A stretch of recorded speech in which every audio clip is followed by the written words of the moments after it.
আসসালামু আলাইকুম ওরহমতুল্লাহি ওবারাকাতু। সুপ্রিয় দর্শক মণ্ডলী, আশা করি মহান আল্লাহ রব্বুল আলামিনের অশেষ মেহেরবানিতে আপনারা ভালোই আছেন। প্রিয় দর্শক, অনেক সময় দেখা যায় মুয়াজ্জিনের সুমধুর কণ্ঠস্বরের আজান ভেসে আসে, আল্লাহু আকবার, আল্লাহু আকবার। তখন আকাশের দিকে মুখ করে কুকুরগুলো ঘেউ ঘেউ করে ডেকে ওঠে। অনেকের মনে প্রশ্ন জাগতে পারে, কুকুরগুলো আজান শোনা মাত্রই এত উচ্চ স্বরে কেন ডাকে? এছাড়া অনেকের মনে প্রশ্ন জাগতে পারে, রাতে কুকুরগুলো কেন ডাকে? কেননা আমরা অনেক সময় দেখি যে মধ্যরাতে বা রাতের যে কোনো সময় হঠাৎ দেখা যায় কি যে কুকুরগুলো আকাশের দিকে এমনভাবে তাকিয়ে আছে যেন কোনো কিছু দেখছে। সেদিকে তাকিয়ে কুকুরগুলো কান্নার মতো শব্দ করছে। চলুন এর কারণগুলো আমরা হাদিসের আলোকে জেনে নিই। বিষয়টি সম্পর্কে জানলে সত্যি আপনি অবাক হবেন যে রাতে কুকুর কেন কাঁদে বা কেন ডাকে। রাতের বেলা কুকুর ঘেউ ঘেউ করে এ বিষয়ে হাদিসে এসেছে। জাবের ইবনে আবদুল্লাহ রাদিয়াল্লাহু তাআলা আনহু তিনি বলেন, রাসূলুল্লাহ সাল্লাল্লাহু আলাইহি সাল্লাম বলেন, রাত্রিবেলা তোমরা যখন কুকুরকে ঘেউ ঘেউ শব্দ এবং কান্নার শব্দ অথবা গাদার ডাক শুনতে পাও, তখন আল্লাহর কাছে আশ্রয় প্রার্থনা করো। কারণ এরা এমন কিছু দেখতে পায় যা তোমরা দেখতে পাও না। রাতের বেলা তোমরা আল্লাহর নাম স্মরণ করো, ঘরের দরজাসমূহ বন্ধ করো। কারণ আল্লাহর নাম স্মরণ করে বন্ধকৃত দরজা শয়তান খুলতে পারে না। তোমরা কলসিগুলোর মুখ ঢেকে দাও, মশকের অর্থাৎ চামড়ার তৈরি পানির পাত্র মুখ বেঁধে দাও এবং পাত্রগুলো উপর করে রেখে দাও। আবু দাউদ হাদিস নম্বর 1246। সুপ্রিয় দর্শক, তাহলে হাদিস দ্বারা বুঝতে পারলাম রাসূল সাল্লাল্লাহু আলাইহি সাল্লাম বলেছেন, কুকুর যা দেখতে পায় মানুষ তা দেখতে পায় না। কুকুর শয়তানকে দেখতে পায়। এজন্যই পরক্ষণেই বলেছেন, অবশ্যই রাত্রেবেলা তোমরা দরজাসমূহ বন্ধ করে দাও বিসমিল্লাহ বলে। এর অর্থ হচ্ছে কুকুর তখনই ডাকে যখন সে শয়তানকে দেখতে পায়, বা এমন হতে পারে যে কোনো ব্যক্তির কবরের আযাব হতে থাকলেও কুকুর দেখতে পায় ও শুনতে পায়। আমরা জানি রাসূল সাল্লাল্লাহু আলাইহি সাল্লাম বলেছেন, বোবা জীবজন্তু পশু পাখি কবরে আযাব দেখতেও শুনতে পায়। তাই বন্ধুরা, আমরা রাতে যখন কুকুরের ডাক শুনব তখন আমরা পড়ব আউযু বিল্লাহি মিনাশ শাইতানির রাজিম। প্রিয় দর্শক মণ্ডলী, আজ আপনাদের মাঝে কুকুর বিষয়ে কিছু কথা বলার চেষ্টা করব। আমাদের দেশে যত জানোয়ার আছে তার মধ্যে নিকৃষ্ট মানের জানোয়ার হচ্ছে কুকুর আর শূকর। আমরা তো কুকুর দেখলেই লাথি দিয়ে দূরে সরিয়ে দেই এবং তাদের দেখলেই জুতা ছুঁড়ে মারতে ইচ্ছা করে। অথচ কুকুর একটি ইতিহাস আছে যা হায়াতুল হাইবার নামক কিতাবে লেখা হয়েছে। আল্লাহর একজন বান্দা একদিন কোথাও যাওয়ার উদ্দেশ্যে রওনা ধরলেন। যেতে যেতে কিছু দূর যাওয়ার পর সেই ব্যক্তি পথের ধারে একটি সুউচ্চ ভবন দেখতে পেলেন, যা সে কখনোই দেখেনি। অনেক পুরাতন একটি বিল্ডিং, যা প্রায় 2 থেকে 400 বছর আগে। আমাদের দেশের প্রতিটি মানুষেরই সবকিছুতেই নতুন পছন্দ। আমরা সবাই জুতা বা কাপড় কিনতে গেলে আমরা আগে জিজ্ঞেস করি নতুন কি এসেছে। কিন্তু স্মৃতির অ্যালবামে কেউ নতুন কিছু রাখে না, মানুষ পুরাতনটাই রাখে। তো সেই ব্যক্তিটি পুরাতন বিল্ডিংটাকে ঘুরে ঘুরে দেখতে লাগলো। হঠাৎ তার চোখে পড়ল একটি শিলালিপির দিকে, যেখানে খোদাই করে লেখা আছে, এই বিল্ডিং তৈরির ইতিহাস জানতে হলে অমুক গ্রামে যেতে হবে। এটি দেখে সেই ব্যক্তির মনে কৌতূহল আরও বৃদ্ধি পেল। সে উক্ত গ্রামের খুঁজে যেতে যেতে 2 কিলোমিটার চলে গেল। তারপর একটি গ্রামের কাছে গিয়ে একজন ব্যক্তিকে গ্রামের নাম জিজ্ঞাসা করলো এবং শিলালিপিতে লেখা গ্রামের সেই মিলে গেল। তারপর আল্লাহর সেই বান্দা লোকটিকে জিজ্ঞেস করলো, পুরাতন সেই বিল্ডিংয়ের ইতিহাস জানতে চাইল। লোকটি বললেন, জন্মের পর থেকেই সবাই এভাবে বিল্ডিংটি দেখেছে। এর ইতিহাস সম্পর্কে কারোই সুস্পষ্ট কিছুই জানা নেই। এমনকি আরও কিছু সংখ্যক মানুষকে জিজ্ঞাসা করা হলো এবং তারাও একই কথা বললেন। তারপর সেই ব্যক্তি মন খারাপ করে চলে আসছিল এবং ভাবছিল, খোদাই করে কি তাহলে মিথ্যা কথা লেখা ছিল? ভাবতে ভাবতে তখন গ্রামের শেষ প্রান্তে চলে আসলো, তখন তিনি একজন বৃদ্ধাকে দেখতে পেলেন। বয়সের ভারে বৃদ্ধার মাথা তিনটে হয়ে গেছে, অর্থাৎ বয়সের ভারে ঝুঁকে বসে থাকতে থাকতে হাঁটুসহ তিনটা মাথা। মনে হয় এখনকার যুগে এই সকল বৃদ্ধাদের খুব একটা দেখা যায় না, কারণ এখন মানুষ ৩৫ থেকে ৬০ বছরের মধ্যে ডিজিটাল যুগে ডিজিটাল প্রযুক্তির মাধ্যমে বেশি মারা যায়।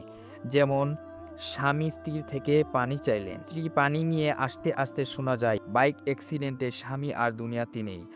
আর আগের যুগের বৃদ্ধা মানুষ অসুস্থ হলে ৭ থেকে ৮ দিন পর্যন্ত বিছানায় থেকে মারা যাবে যাবে বলতে বলতেও আরও ২ থেকে ৩ ঘন্টা বেঁচে থাকতো। যাই হোক, সবই আল্লাহর হুকুম। তখন কেউ পানি দিত, কেউ দুধ দিত, কেউ ক্ষমা চাওয়ার সুযোগ পেত। তাছাড়া ক্ষমা চাওয়াটা একটি ভালো পদ্ধতি, কিন্তু হঠাৎ মৃত্যু ভালো না। রাসূল সাল্লাল্লাহু আলাইহি সাল্লাম হঠাৎ মৃত্যু থেকে আল্লাহর কাছে পানা চেয়েছেন। তো যাই হোক, আল্লাহর সেই বান্দা বৃদ্ধার কাছে গেল এবং জিজ্ঞাসা করলো, এই গ্রামের নামটি কি এটা? উত্তরে বৃদ্ধা বললেন, হ্যাঁ, কিন্তু তুমি কোথা থেকে জানো এবং তুমি কোথায় থাকো? উত্তরে ব্যক্তিটি বললেন, আমার বাড়ি অনেক দূর।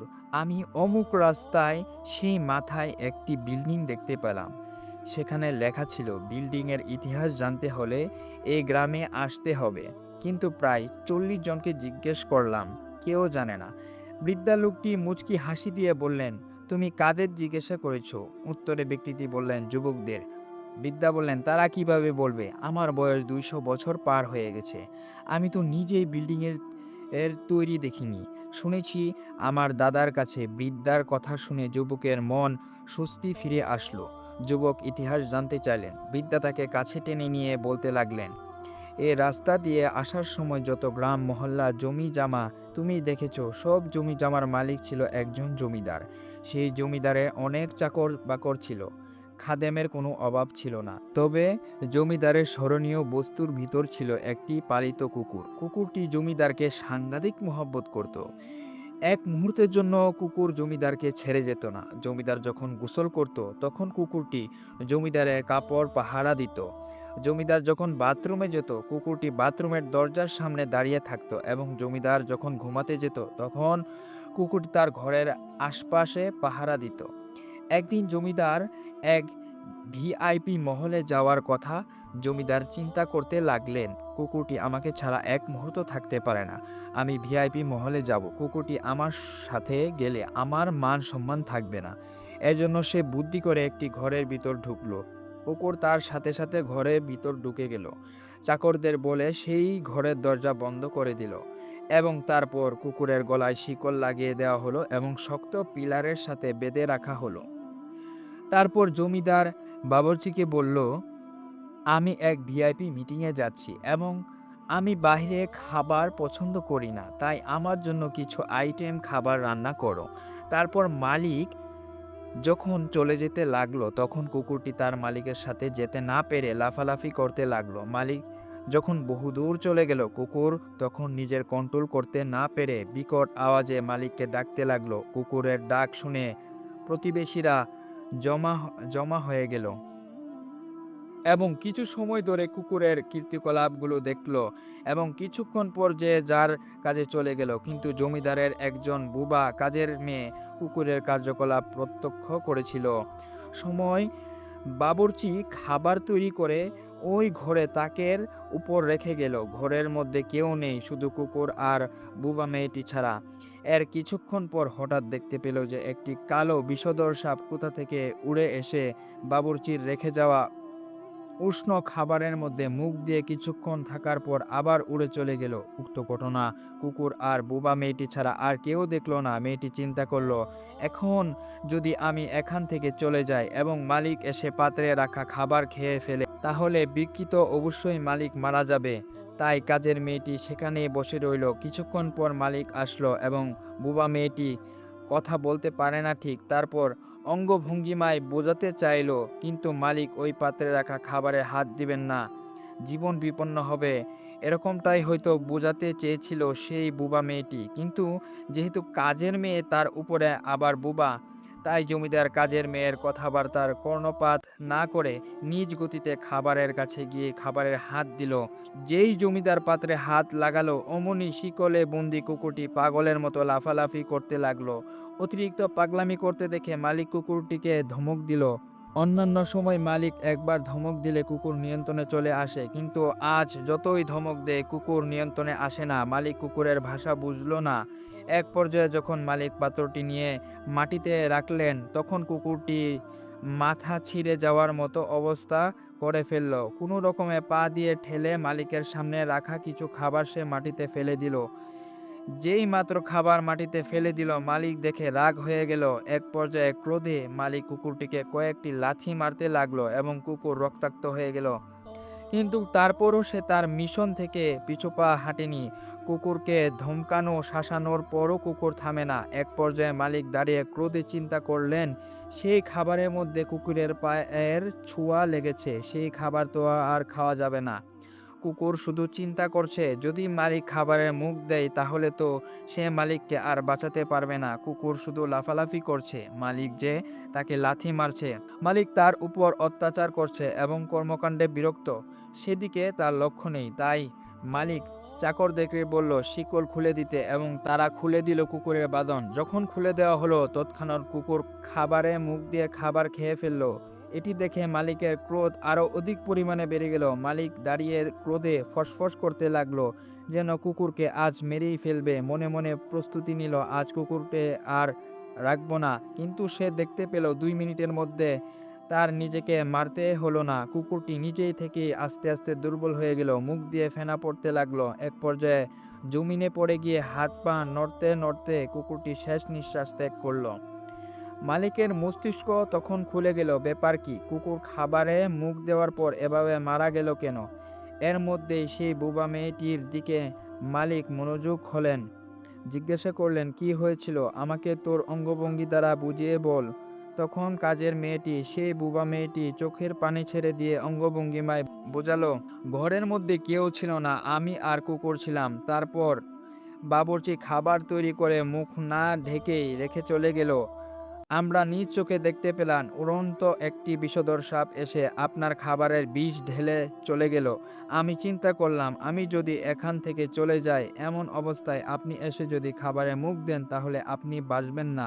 এজন্য সব কাজ পেলে আমি আপনাকে সাবধান করার জন্য এখানে বসে রইলাম, কিন্তু আপনি তো আমার কোনো কথাই শুনলেন না, আমাকে উপেক্ষা করলেন। আমি অনেকবার আপনাকে বোঝাতে চেয়েছিলাম, যেহেতু আমার গলার স্বর নেই, কিন্তু আপনি বুঝতে পারেননি। এক পর্যায়ে যখন আপনি সেই বিষমুক্ত খাবারে হাত দিলেন তখন আপনার সেই কুকুরটি নিজেকে নিয়ন্ত্রণ করতে পারছিল না। কুকুরটি বিভিন্নভাবে বোঝাতে চেয়েছে, মালিক ওখানে হাত দিয়েন না, ওখানে হাত দিয়েন না। তারপর যখন আপনি খাওয়ার জন্য অগ্রসর হলেন তখন কুকুরটি নিজের মাথা ছিঁড়ে যায়। এমন অবস্থায় নিজের সাথে যুদ্ধ করে পায়ে ঠেলে কিছুটা খাবার ফেলে দিল। তারপর ওই কুকুরটি চিন্তা করলো, এখনো পাত্রের মধ্যে খাবার আছে, আমলিক খাবার, বিষাক্ত খাবার যদি খেয়ে ফেলে তাহলে মালিককে বাঁচানো যাবে না। কুকুরটি আপনাকে অনেক বোঝাতে চেয়েছিল কিন্তু আপনি বুঝলেন না, তাই কুকুরটি নিজের জীবন দিয়ে বুঝিয়ে দিল, কিন্তু আপনার কোনো ক্ষতি সে হতে দিল না। প্রিয় দর্শক, আপনাদের কাছে জিজ্ঞাসা করতে চাই, কুকুর নিজের মালিককে বাঁচানোর জন্য নিজের জীবন বিসর্জন দেয়, অথচ মালিক কুকুরদের জন্য খাবারের কোনো মেনু দেয় না, থাকার জন্য একটি সুন্দর ঘর দেয় না, এবং কুকুর নিজে জাগ্রত থেকে সারা রাত তার মালিককে পাহারা দিল। এবং যে মালিক কুকুরকে 2 দিন 3 দিন পরপর খাবার দিল, সে কুকুর যদি এমন মালিকের জন্য জীবন দেয়, তাহলে মুসলমান ভাইয়েরা, আমাদের মালিক তো আমাদের জন্য খাবারের মেনু দিয়েছেন, আমাদের মালিক তো থাকার জন্য উন্নত ব্যবস্থা করেছেন। শুধু তাই নয়, কুকুর যদি নিজে রাত জেগে মালিককে পাহারাদারি করে, আমাদের মালিক তো রাত জেগে আমাদের জন্য পাহারাদারি করেন। আমাদের মালিক বলেন, আমাকে কোনো নিদ্রাও স্পর্শ করে না, ও আমার বান্দাবান্দি, তোমরা রাতের বেলায় ঘুমিয়ে যাও, আমি একটা মুহূর্তের জন্য ঘুমাই না। আমি যদি ঘুমিয়ে যাই, এই মুহূর্তে আমার কোনো বান্দাবান্দি যদি মুসিবতে পড়ে এবং সে যদি আমাকে ডাক দেয়, তখন কে তাকে মুসিবত থেকে উদ্ধার করবে? আমি রব্বুল আলামিন সর্বময় সর্বসময় ক্ষমতার অধিকার, প্রতিনিয়ত তোমাদের সাহায্য করি। আমি রহমান রহিম, আমি সেই সৃষ্টিকর্তা যিনি নাপাক পানি থেকে তোমাদের সৃষ্টি করেছি। আমি সেই সৃষ্টিকর্তা, আমি সেখান থেকে তোমাদের সৃষ্টি করেছি যেখানে থেকে তোমাদের কোনো অস্তিত্বই ছিল না। আমি তোমার চোখের ভিতরে কখনো ছিদ্র আসতে দিই না।